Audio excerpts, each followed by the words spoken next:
కానీ అలాంటి పరిస్థితుల్లో ఒక క్లైమాక్స్కి దాదాపు 57 రోజులు షూట్ చేయాల్సి వచ్చింది. మండు టెండ బాగా, ఇట్స్ కైండ్ ఆఫ్ ఒక మిడ్ మే అంటే చాలా పిచ్చి ఎండ అన్నమాట. అలాంటి ఎండల్లో నాకు చాలా కాలం తర్వాత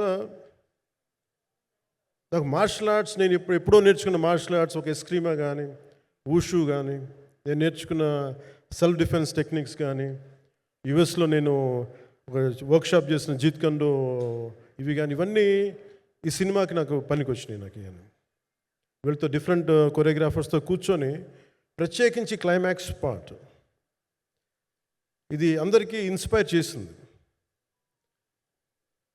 అంటే మన స్థూలంగా చెప్పాలి అంటే, ఒక క్లుప్తంగా చెప్పాలి అంటే, ఈ సినిమాకి ఇదే ఆయువు పట్టింది.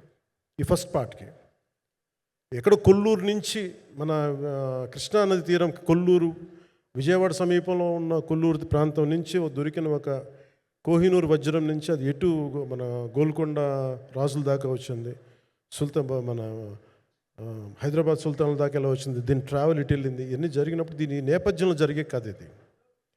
ముఖ్యంగా ఈ ఫౌండేషనల్ వర్క్ చేసిన వ్యక్తి క్రిష్ జాగర్లమూడి గారు చాలా హై కాన్సెప్ట్తో పట్టుకొచ్చారు దీన్ని.